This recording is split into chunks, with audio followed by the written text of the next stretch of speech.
Well, the Blue Jays come home after a really, really good 6-1 road trip to face Kevin Pillar and the San Francisco Giants. Before we start talking about this game, first off, the Jays lose 7-6 to the San Francisco Giants in the first game of the series.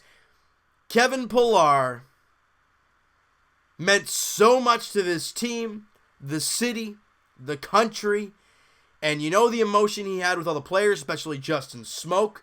And what he did for this organization was a lot. And to see him come back with wearing a number 1, I'm like, there's another 1 missing. It's like Kevin Pillar. Right? Seeing him other number 1, it looked really weird. And in the second inning, who gets the first RBI of the ball game? Kevin Pillar. It's an RBI single to left field, and it's a 1-0 Giants lead. And things were rough early on. The Jays were down 3-0 in the second inning. Trent Thornton, again, another rough outing. It's 3 straight rough outings for this guy. And Jays fans, pitching-wise, things might get a little rough here over the next little while. Obviously, with losing Matt Shoemaker, we're hearing Sanchez is not going to miss a start from Charlie Montoya. And we're like, really? Okay. But if he's really not healthy and injures himself more in the next start, that's not good. But for the Jays today, it was all about Kevin Pillar. The ovation, the video tribute, the standing ovation every single time he got to the plate, the cheering when he got the RBI single, and every time he made a play in the field, the people cheering for him. And you know what? Good on them. Yes, we understand you're there to watch the Blue Jays try and win the game. But in the end, Kevin Pillar meant a lot more to this team than people realize at some points. He was our Superman. He was Superman himself, the guy that people bring capes to the ballpark, you know, and when he's climbing walls, and that was Kevin Pillar to us. And it sucks the Jays lost, but it was so nice to see Kevin Pillar again at Rogers Center, even though he was wearing the opposing jersey and wearing number 1, which looked really weird again. But let's talk about this game now. And like I said, Trent Thornton did not have a great outing, his 3rd consecutive rough outing, and the Jays were down 3-0 early on. We go to the bottom of the second with Rowdy Tellez on base. Socrates Brito hits a triple to center field, rips a ball, and, I mean, what a shot by Brito. It goes up against the wall, and he ends up at third base. The Jays cut the lead, now it's 3-1. But then the Giants start hitting some long balls. Joe Panik hits a solo shot. Evan Longoria hits a solo shot. Then at the bottom of the 6th, Eric Sogard rips a shot. His first of the year. Great job there. Then Brandon Belt hits a solo shot. Then Pablo Sandoval hits a solo shot. 4 solo home runs by the Giants, and they get their 7th run. At the bottom of the 8th inning, things get quite interesting, actually. They bring on Tony Watson, the lefty, to face Justin Smoke and Rowdy Tellez. He gets Justin Smoke to strike out, and that's a big out there for the Giants, because Smokey has been great at walking this year, and he's hitting great lately, but he strikes out in the situation. You bring up Rowdy Tellez, who's 1 for 8 against lefties this year, coming into this at bat, and he crushes one deep, and it was a line shot, deep and gone. Grand slam for Rowdy Tellez. First career grand slam, and just like that, it's a 7-6 ball game.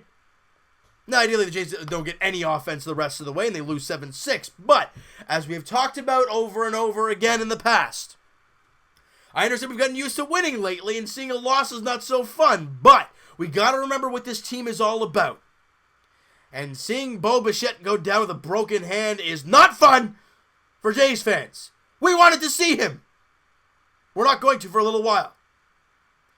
But anyways, Eric Sogard goes 1 for 4 with the home run, a walk, and scored a couple of runs. Richard Urania goes 2 for 5, and he's hitting .345 on the year. Randall Grichuk goes 2 for 4 with a run scored in the ball game. Rowdy Tellez 2 for 4 with the grand slam and a couple runs scored in the game. Billy McKinney goes 1 for 3. Brito goes 1 for 3 with the RBI triple, and that's it. I mean, the Blue Jays don't get a whole lot going offensively. Like, look, they do get 9 hits in the ballgame, but they were scattered, you know what I mean? And they got a lot of hits in that latter inning, with the Rowdy Tellez home run there in the 8th. You know, because then you get a walk from Sogard, then Richard Urania singles, then Grichuk singles. You got back-to-back singles, 3 straight runners reach, which hadn't happened all game. And then you get the home run. That's great, but it was too little too late as you're already down 7-2 at that point in time. We talked about positives, and that's what we need to do. Now, we're smelling the Vladimir Guerrero watch, and it's very, very close. We heard it could have been today, and I'm kind of glad it wasn't, because, you probably would have overshadowed the whole Kevin Pillar situation. And that was a good one. You wanted to have him the center of attention.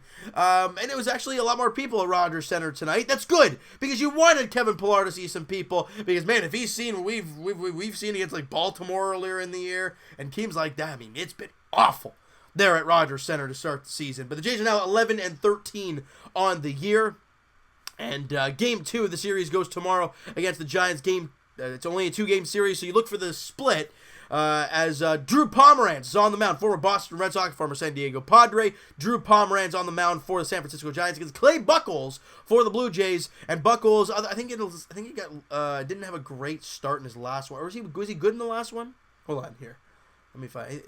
He was okay. He wasn't that great, to be honest with you. 4 2/3, 6 hits, 3 runs, 3 earned runs. But his first game against Tampa, he was really good. And the thing I don't like about today's game, Trent Thorne, this is a game that I would have loved him to play really well, because the Giants' offense is not very good.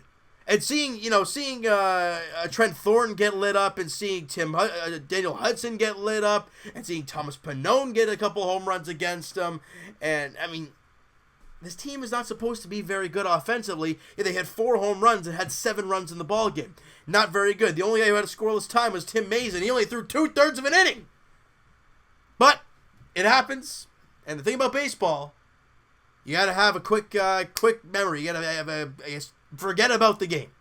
All right, so Game 2 goes tomorrow, guys. Like we said, 4:07 first pitch. So it's an afternoon affair as Drew Pomeranz and Clay Buchholz take the mound. 2 veteran pitchers, former Red Sox. Both players are former Red Sox. Pomeranz as of a couple of years ago now, and Clay Buchholz as of a couple of years ago. And both, Buchholz was good with Boston, and then kind of had his ups and downs and all that stuff, and Pomeranz just was not good as a Boston Red Sox. All right, guys, but you know what? Like I said, tonight's game was not about win or loss. It was about Kevin Pillar. And seeing the ovation and seeing the video tribute, that's what tonight was all about for Blue Jay fans and for Kevin Pillar. It's awesome. He's our Superman, and I don't care if he's playing in San Francisco or he's playing in Toronto. Canada loves Pillar. And I saw that sign out there in the field. If the person who made the sign is watching the video, good on you, because that's a great, great, great sign there. And it's true. I don't care if he's in San Francisco. I'm cheering on Kevin Pillar because he's always our Superman here in Toronto, and he will always have a special place here in Canada. All right, so guys, thank you guys so much for listening and watching, and hit that like button if you guys enjoyed this video and you guys enjoyed the whole game as a whole, and Rowdy Tellez's Grand Slam. What'd you think of that? Hit that subscribe button if you guys have not already. Comment down below your thought on Kevin Pillar, your fondest memory of Kevin Pillar. Do you have one? I have quite a few. I mean, obviously, the one in 2015 where he climbed the wall was obviously massive. The diving play, I think it was against Kansas City in 2015 as well in the playoffs.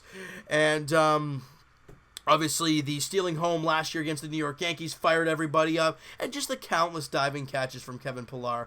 If you have any one specific memory of Kevin Pillar that you really, really like, let me know in the comments below. Also, your thoughts on the game and the Rowdy Tellez Grand Slam. I want to hear your guys' thoughts on the game as a whole. And Evan and I will talk to you guys podcast edition. It's going to be on Thursday afternoon, all right, as we'll be talking to you guys podcast edition, talking about the Leafs and what the heck happened there in Game 7 and what they need to do looking forward into the offseason and moving forward, because it is hard to be a Leaf fan right in this moment in time.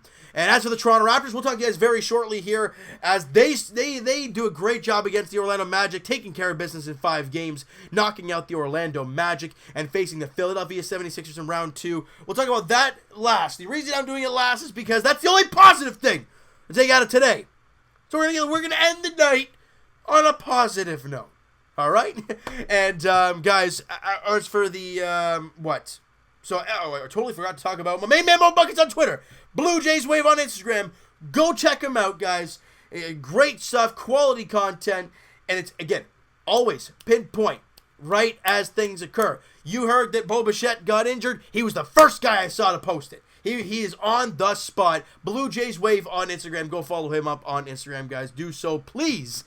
And like I said, I'll talk to you guys. What time? So, what will we talk to you guys? Let's break this down here real quickly.